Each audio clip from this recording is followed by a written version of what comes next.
Good morning student. मैं श्री दीपचंद चौधरी महाविद्यालय ललितपुर से आज हम अपनी डीएलएड एसएसटी की क्लास कंटिन्यू करते हैं।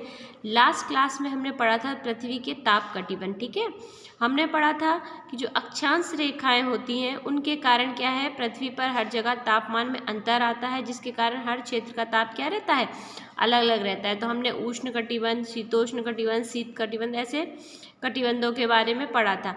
अब क्या है, कटिबंधों के कारण मतलब जो हमारे यहाँ ये पूरे विश्व में या पूरे भारत में जो दिन रात में परिवर्तन होता है, जो ऋतुओं में परिवर्तन होता है, वो किस कारण से होता है, आज की क्लास में हम ये जानेंगे। ठीक है, तो आज का हमारा जो नेक्स्ट टॉपिक है वो है पृथ्वी की गतियाँ। क्या है?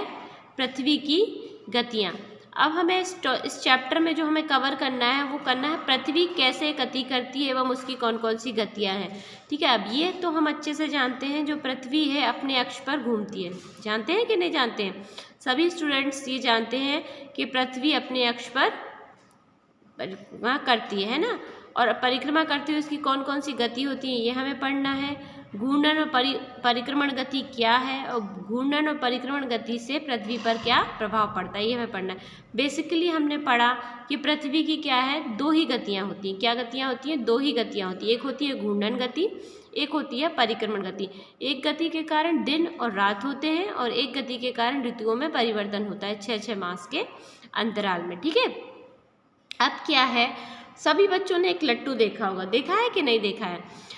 क्या है, एक तो लट्टू अपनी कील पर ही घूम रहा है। ठीक है, लट्टू का अपनी कील पर घूमना, और एक क्या है, लट्टू का कील पर घूमने के साथ साथ अंडाकार चक्कर लगाना है ना। क्या है? अंडाकार चक्कर लगाना। तो जिस समय लट्टू अपनी कील पर घूमता है ना, तो वो क्या होती है, घूर्णन गति। मतलब जब पृथ्वी अपने अक्ष पर पूर्व से पश्चिम की ओर चक्कर लगाती है या परिक्रमा लगाती है तो इस गति को क्या बोलते हैं, घूर्णन गति। लेकिन जब पृथ्वी अपने अक्ष पर अंडाकार चक्कर लगाने लगती है तो उस गति को क्या बोलते हैं, परिक्रमण गति। ये जो लट्टू का जो मैंने आपको एग्जाम्पल दिया, ये सभी ने अपने बचपन में देखा होगा। ठीक है, जिस तरह लट्टू अपनी कील पर घूमता है और साथ ही साथ अंडाकार चक्कर भी लगाता है, ठीक उसी तरह पृथ्वी भी अपने अंतरिक्ष में अपनी ध्रुव पर घूमने के साथ साथ अंडाकार पथ पर भी सूर्य की परिक्रमा करती है। ठीक है, ये मैंने आपको बताया। ठीक है, तो ये अपने अक्ष पर घूमने के अकॉर्डिंग और अपने पथ पर अंडाकार घूमने के अकॉर्डिंग पृथ्वी की दो गतियाँ होती है। एक होती है घूर्णन गति और एक होती है परिक्रमण गति। अब ये जो घूर्णन गति है उसको हम क्या बोलते हैं, दैनिक गति। क्या बोलते हैं? दैनिक गति। और जो परिक्रमण गति होती है उसको हम क्या बोलते हैं, वार्षिक गति। अब इसका क्या रीज़न है कि हम घूर्णन गति को दैनिक गति बोल रहे हैं और जो परिक्रमण गति है उसको हम वार्षिक गति कह रहे हैं। क्या है, जब पृथ्वी अपने अक्ष पर घूमती है तो वो एक चक्कर लगाने में कितना समय लेती है, जब पृथ्वी अपने अक्ष पर घूमती है तो वो कितना समय लेती है, 24 घंटे का। क्या लेती है? 24 घंटे का। तो जैसा कि आप सभी जानते हैं कि 24 घंटे में क्या होता है, एक दिन होता है कि नहीं होता है? मतलब 12 घंटे का दिन होता है और 12 घंटे की रात होती है। ठीक है, और जबकि जब पृथ्वी अपने पथ पर अंडाकार परिक्रमा करती है तो उसको समय लगता है 365 दिन और 1/4। यही कारण है कि हर साल 4 साल में क्या आता है, 366 दिन का एक साल आता है। ठीक है, क्योंकि 1/4 भाग 4 साल में मिलके पूरा क्या हो जाता है, एक बन जाता है ना। तो अब हम पढ़ेंगे हमारी घूर्णन गति के कारण। देखिए ये है पृथ्वी। ठीक है, पृथ्वी अपनी धुरी पर या अपने अक्ष पर पश्चिम से पूर्व की ओर घूम रही है। कहाँ घूम रही है? पश्चिम दिशा से पूर्व दिशा की ओर घूम रहे हैं। पृथ्वी की इस गति को हम क्या बोलते हैं, घूर्णन गति। वो कहाँ घूम रही है? अपने ही अक्ष पर पश्चिम से पूर्व की ओर घूम रही है। पृथ्वी को अपनी धुरी पर एक चक्कर लगाने में कितना समय लगता है, 24 घंटे का समय लगता है। कितना समय लगता है? 24 घंटे का, अर्थात एक दिन और रात का समय उसे लगता है। इसलिए इस गति को हम क्या बोलते हैं, दैनिक गति भी बोलते हैं। फिर हम क्या देखेंगे, परिक्रमण गति। क्या देखेंगे? परिक्रमण गति। अब ये हमने देखा कि पृथ्वी अपने अक्ष पर घूमने के साथ साथ एक अंडाकार मार्ग पर भी क्या कर रही है, परिक्रमा कर रही है। ठीक है, तो पृथ्वी अपने अक्ष पर घूमने के साथ साथ एक अंडाकार मार्ग पर सूर्य के चारों ओर क्या करती है, परिक्रमा करती है। पृथ्वी की इस गति को हम क्या कहते हैं, परिक्रमण गति। पृथ्वी सूर्य की एक परिक्रमा 365 से ही 104 दिन अर्थात एक वर्ष में पूरी करती है। इसलिए पृथ्वी की इस गति को हम वार्षिक गति भी कहते हैं। अब ये तो हमने देखी गतियाँ कि पृथ्वी की गति क्या होती है और पृथ्वी की गतियाँ कितने प्रकार की होती है। अब क्या है, इन गतियों से मतलब जो पृथ्वी की घूर्णन गति है और जो परिक्रमण गति है, इन गतियों के कारण पृथ्वी पर क्या प्रभाव पड़ रहा है। ठीक है, अब क्या है, हमने देखा कि जो पृथ्वी की घूर्णन गति है वो 24 घंटे में वो अपनी एक परिक्रमा पूर्ण कर रही है ना। तो इसका क्या मतलब है कि घूर्णन गति के कारण हम सूर्योदय और सूर्यास्त मतलब दिन और रात का होना देखते हैं। मतलब इस गति के कारण ही क्या होता है, दिन और रात। और परिक्रमण गति के कारण क्या देखते हैं, ऋतुओं को बदलते हुए हम क्या करते हैं, अनुभव करते हैं। ठीक है, जैसे हमने पढ़ा था पहले कि सूर्य क्या है, एक तारा है और पृथ्वी के सापेक्ष में स्थिर है, लेकिन पृथ्वी गति कर रही है। क्या है, सूर्य एक तारा है और स्थिर अवस्था में है ना। सूर्य बीच में विद्यमान है और पृथ्वी क्या है, उसके चारों ओर क्या कर रही है, परिक्रमा कर रही है, वो अपनी जगह पे एज इट इज क्या है, स्थिर है ना।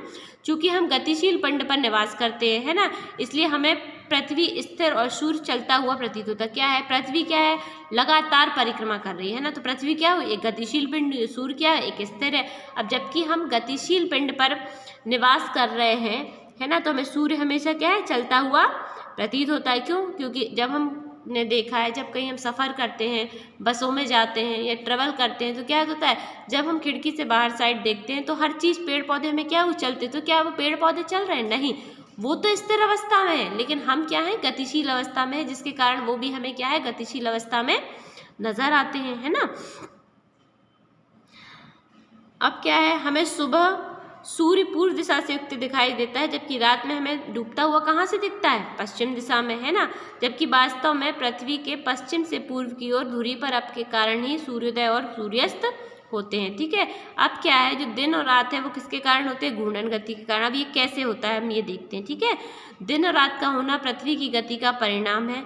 पृथ्वी को प्रकाश सूर्य से प्राप्त होता है, ये तो हम सभी जानते हैं कि सूर्य का एकमात्र मतलब पृथ्वी पर प्रकाश का जो एकमात्र स्रोत है वो क्या है, सूर्य है। पृथ्वी अपने अक्ष पर 24 घंटे में एक बार पूरा घूम जाती है। इस घूर्णन के दौरान पृथ्वी का प्रत्येक भाग बारी बारी से क्या होता है, सूर्य के सामने आता है। अब क्या है, जो बीच में सूर्य है, अब हम अपने अक्ष पर 24 घंटे घूम रहे हैं, तो घूमने के कारण होगा पृथ्वी के कोई ना कोई एक भाग ऐसा होगा जो सूर्य के क्या होगा, सामने होगा।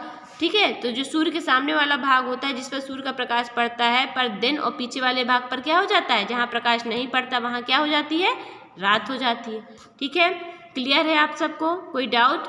ठीक है, अब हमें क्या पढ़ना है, ऋतुओं में परिवर्तन। क्या पढ़ना है, ऋतुओं में परिवर्तन। अब क्या है, वर्ष की अवधि जिसमें मौसम संबंधी लगभग समान होती है। ठीक है, क्या है, हर मौसम हम जानते हैं कितने मौसम होते हैं, बेसिकली तो 3 होते हैं लेकिन 4 हैं, जैसे कि सर्दी, गर्मी, बरसात और बसंत। ठीक है, अब हर मौसम कितने टाइम का होता है, 3 to 4 मंथ है ना। तो अब क्या है, वर्ष की अवधि जिसमें मौसम संबंधी दशाएं लगभग समान होती हैं, मतलब एक ऐसी अवधि जिस अवधि में पूरे टाइम ठंड पड़ती है, एक ऐसी अवधि जिसमें पूरे टाइम गर्मी पड़ती है, एक ऐसा समय अंतराल जिसमें पूरे टाइम बारिश होती है, वो क्या कहलाता है, एक पर्टिकुलर मौसम कहलाता है। क्या कहलाता है, एक पर्टिकुलर मौसम कहलाता है ना। तो वर्ष की वह अवधि जिसमें मौसम संबंधी दशाएं लगभग समान होती हैं, जो पृथ्वी के अक्ष पर झुकाव और उसके द्वारा सूर्य की परिक्रमा करने के कारण हमें बनती हुई दिखाई देती हैं। अब ऋतुओं के क्रम का बदलना ऋतु परिवर्तन क्या है, हमने देखा सर्दी आई, सर्दी के बाद गर्मी आई, गर्मी के बाद बरसात आई, बसंत आया। तो एक इसका क्रम है ना, कि दिसंबर से इतने मंथ के बीच में क्या पड़ेगी, ठंड पड़ेगी, अप्रैल से क्या पड़ेगी, गर्मी पड़ेगी। तो इसका एक टाइम पीरियड फिक्स है, ऐसा तो नहीं है ये हर साल बदलता है, पर 10-15 दिन का अंतर हो सकता है, पर मंथ चेंज नहीं होते है ना। तो यही क्या कहलाता है, ऋतु परिवर्तन कहलाता है। ऋतु परिवर्तन का मूल आधार क्या है, ताप। मतलब जब सर्दी पड़ती है तो उस समय सूर्य का ताप, वहाँ पे क्या होगा, सूर्य की किरणें तिरछी पड़ती होंगी, जिससे तापमान कम हो जाता है, उस एरिया में क्या हो जाती होगी, सर्दी पड़ जाती होगी। अब जहाँ गर्मी पड़ती होगी तो क्या होता होगा, वहाँ पे सूर्य की किरणें लंबवत पड़ती होंगी, जिससे वहाँ पर ताप अधिक हो जाता होगा और उस क्षेत्र में क्या हो जाता है, तापमान गर्म हो जाता है। मतलब कहीं ना कहीं सर्दी गर्मी हर चीज़ का जो संबंध है वो किससे है, सूर्य के ताप से है। ठीक है, अब हम सभी जानते हैं कि पृथ्वी अपने अक्ष पर 23.5 डिग्री झुकी है। कितनी झुकी है, 23.5 डिग्री। अब देखो, हमने सबने देखा है, जैसे ये सूर्य है, तो जो 22 दिसंबर का एक दिन होता है, क्या होता है, 22 दिसंबर का जो दिन होता है, वहाँ पे क्या होता है, ग्रीष्म और शीत ऋतु। मतलब अपने भारत में इस दिन सर्दी क्या होती है, ज़्यादा होती है।